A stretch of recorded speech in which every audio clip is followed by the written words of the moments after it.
ያማል ስንቴ ነው መነግር? ስንት ጊዜ ነው መነግር? አንተ ሮናልዶ አይደለም። ስቶሪ ላይ ምናምን እዛ መግለጫ ላይ ኦራፋርም እያደረክ ምናምን አትግባ። ማንም አይደለም። ማንም ሰው ሮናልዶ መሆን አይችልም።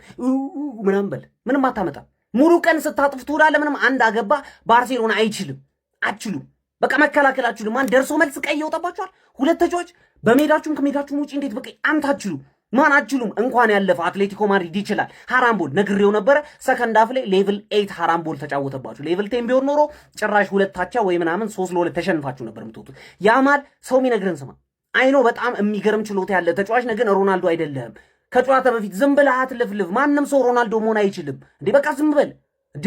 ዝም ብለህ ትጫወት እኮ አንተ ዝም በል እንዴ። ዝም በል ባርሴሎና በአትሌቲኮ ማድሪድ ናካውት ተደረገች። ማን 2-1 ብታሸንፍም በእለቱ 2-0 ነበር። ያለፈው ጨዋታ ተደገመ። ዛሬ ደግሞ ኤሪክ ጋርሲያ ቀይ።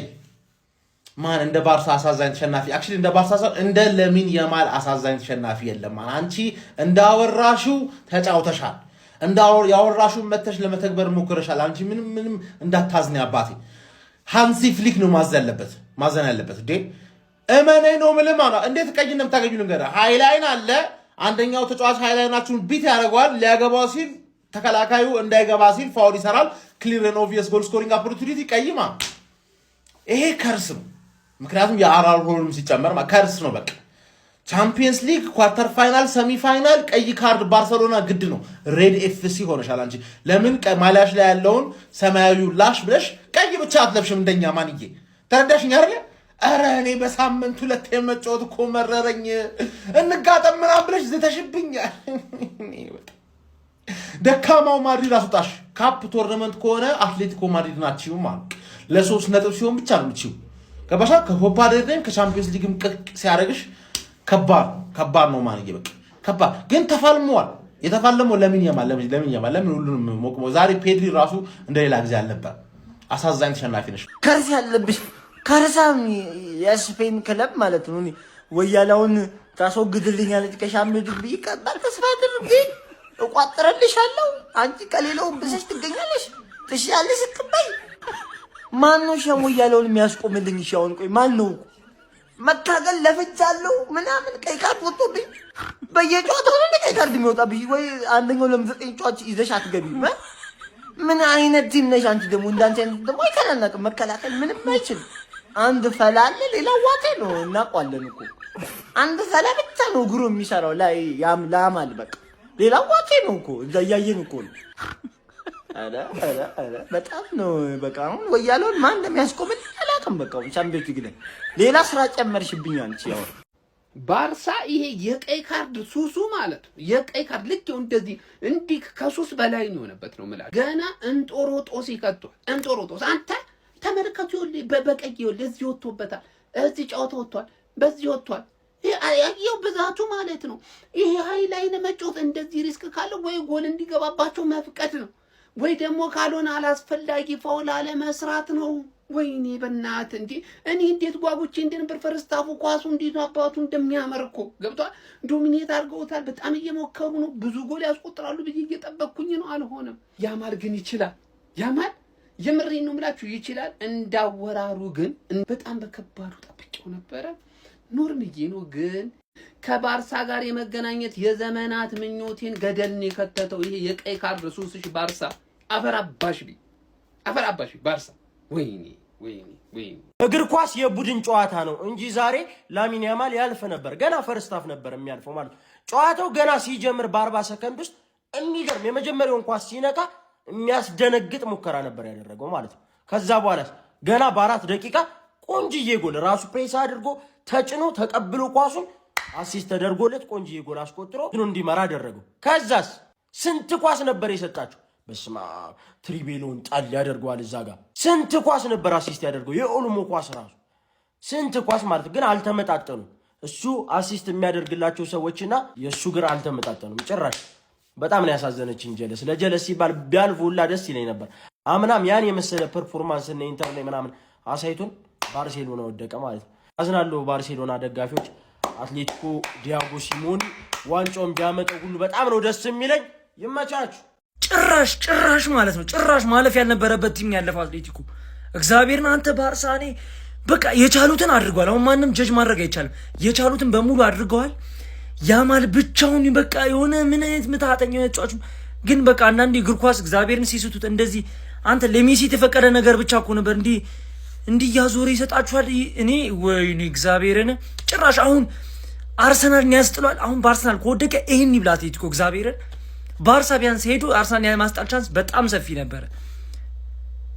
አረ በስመ አብ አረ ባርሳ የልጅነቴ አረ እድል ተጫውተዋል። ምን ያድርጉ? ይሄ የቀይ ካርድ ሰበብ ምን ያርጉ? ተጫውተዋል። ላሚን ያማል ሞክራለች። የሚገርም ተጫዋች ነው የምር። እግሩ ላይ ኳሱ ያምራል።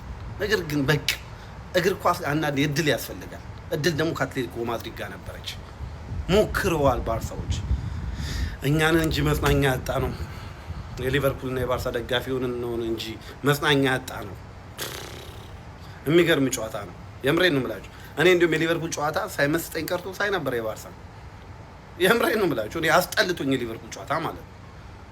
ባርሳ ቢያልፍ በጣም ደስ ይለኝ ነበር። ሊቨርፑል ስላላለፈ ባርሳ ቢያልፍልኝ መጽናኛ ነበረ፣ ግን አልሆነም። ተጫውተዋል። አትሌቲኮ ማድሪድ ድንጋይ ቲም። ጉድ ላክ አርሰናል፣ ጉድ ላክ። የአትሌቲኮ ማድሪድ ቲም ራሱ በጣም ያምራል። ሲከላከሉ ሲያጠቁ በቃ ኮምፓክት ሆኖ አንድ ላይ ነው የሚያጠቁት፣ አንድ ላይ ነው የሚከላከሉት። ባላንስ የሆነ ቲም ነው። ዋው የሚገርም ሴሚፋይናል ነው ያለን አርሰናል ከአትሌቲኮ ማድሪድ። ባርሳ ወድቋል፣ አትሌቲኮ ማድሪድ አልፏል። ይሄ እከክ የሆነ ቡድን የትም አባቱ ላይ ደርስ አትሌቲኮ ማድሪድ የተባለ ጥንብ ቡድን ሁሌ አንድ አይነት ሁሌ ቀይ ካርድ። እኔ ኤሪክ ጋርሲያ ላይ አልፈርድም። ለምን ሶርሎዝ አመለጠው? ይሄ ሶርሎዝ የተባለ ደደብ የሆነ ሰውዬ ለምንድን ነው ከባርሴሎና ሲጮት የሚቀነው? ባለፈው ተቀይሮ ገባ አገባ፣ ዛሬ ተቀይሮ ገብቶ ቀይ ካርድ ለባርሴሎና እንዲያገኙ አደረገ። የትም አባቱ ላይ ደርስ መጀመሪያ ሲመደቡ እንደፈራሁት ባርሴሎናን ጥሎታል ማለት ነው። ባርሴሎና ከአርሰናል ላናይ ነው። ባርሴሎና የትም አባቱ አይደርስም። አትሌቲኮ ማድሪድ አርሰናልን አይጥልም። ነገ ነው እንደውም ስፖርቲንግ አርሰናልን ይመጣል እድል ያለው ማለት ነው። አርሰናል ሊያልፍ የሚችለው ባርሴሎና። አዎ ባርሴሎና ዲፌንድ ማድረግ አይችልም፣ ግን ማጥቃት ይችላል። አርሰናልን ደግሞ ካጠቃው ነው ጥሩ። ይሄ ደደብ የሆነ ቡድን መቼም አርሰናልን አያልፈውም። አርሰናል ነገውኑ እንዲወድቅ ብንቋጠር ነው የሚሻለው። ይሄ የኔ አስተያየት ነው ማለት ነው። አትሌቲኮ ማድሪድ አርሰናልን በፍጹም ጥሎ ማለፍ አይችልም። ይሄ የኔ አስተያየት ነው። በቃ ሁሌ 1v11 ነው አበቃ። ዛሬ እንደውም ብዙ አልተጫወተም፣ አገባ እንጂ ብዙ አልተጫወተም። በቃ እዛ ለ3 ለ4 ነው የሚይዙት። ኳስ ይዝ ገና ስብስብ ብሎ ነው የሚመጡት። እንደዛም ሆኖ ብዙ ቻንሶችን ፈጥሯል። ምን ማድረግ ይቻላል? ይሄን የመሰለ ዊንገር አርሰናል እዛ ሲቀልድባቸው ላላይ ነው። እዛማ ኢንካፔ ካላፊዮሪ ሳካ ለ3 ቢይዙት ራሱ እያንጠባጠበ ነበር የሚያልፋል። ፍሊክ ደግሞ ቅያሬዎቹ ላይ ቆየ። ትንሽ ቀደም ብሎ ነበር ራሽፎርድ ምናምን ማስገባባት ሌዋንዶስኪ። ባርሳ በራሱ ፈንጂ ራሱን ከአውሮፓ ሻምፒዮንስ ሊግ አፈንድቶ ተሰናብቷል። በአውሮፓ ሻምፒዮንስ ሊግ ሩብ ፍጻሜ የመልስ ጨዋታ ሜትሮፖሊታኖ ላይ የተከናወነው የአትሌቲኮ ማድሪድና የባርሴሎና ጨዋታ በባርሴሎና 2-1 አሸናፊነት የተጠናቀቀ ቢሆንም የመጀመሪያው ዙር ጨዋታ ካምፕኑ ላይ በአትሌቲኮ ማድሪድ 2-0 ባርሴሎናዎች መሸነፋቸውን ተከትሎ በድምር ውጤት አትሌቲኮ ማድሪድ ባርሴሎናን 3-2 በማሸነፍ ከሩብ ፍጻሜ አሰናብቷቸው ወደ ግማሽ ፍጻሜ መቀላቀላቸውን ማረጋገጥ ችሏል። በዚህ ጨዋታ ላይ ካምባኮች ሊኖሩ ይችላሉ ተብሎ በጉጉት ሲጠበቅ እንደነበር የሚታወስ ነው። ታዲያ ባርሴሎናዎችም እንግዲህ በጥቂት ደቂቃዎች ውስጥ ነበር ካምባክ መስራት ችለው የነበረው። ገና 4ኛው ደቂቃ ላይ ላሚን ያማል ጎል አስቆጥሮ ባርሴሎናዎችን ቀዳሚ በማድረግ ተስፋ ሰጥቷቸው ነበረ።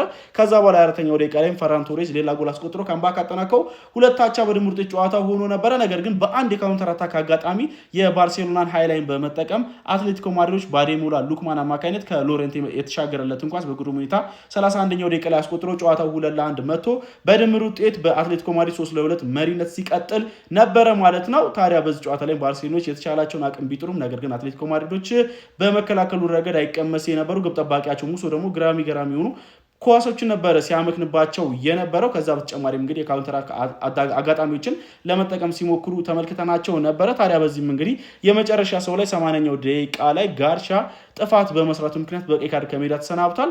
ለዛም ነው በራሱ ፈንጂ ራሱን አፈንድቶ ያልኩት። ሃይላይኑ እንደጠቀመው ሁሉ ጎል ሊቆጠርበትም ምክንያት ነበር በቀላሉ። እንዲሁም ደግሞ በቀይ ካርድም እንዲጎዳ ቡድኑ ምክንያት ሆኖ ነበር። የመመለስ ተስፋ ቢኖረውም ኦልሞስት ያጨለመች ያንን ተስፋውን ቀይ ካርድ ነበረ ጋርሻ ተመልክቶ ቡድኑን ለመጨረሻዎቹ 10 ምናምን ደቂቆች የጎዳው ማለት ነው። በመጀመሪያው ዙር ጨዋታ እንደሚታወሰው ኩባርሲ በቀይ ካርድ ተሰናብቶ እንደነበር የሚታወስ ነው። ለማንኛውም የነ ላሚን ያማል ምናምን ፐርፎርማንስ ግን በጣም የሚያሳዝን ነው። ባርሴሎና ከውድድር ውጭ ይሆናል። ስለዚህ ጨዋታ ምትላላችሁ ሀሳባችሁን አጋሩኝ። የፕላስ ምልክቱ መጫን እንዳትረሱ።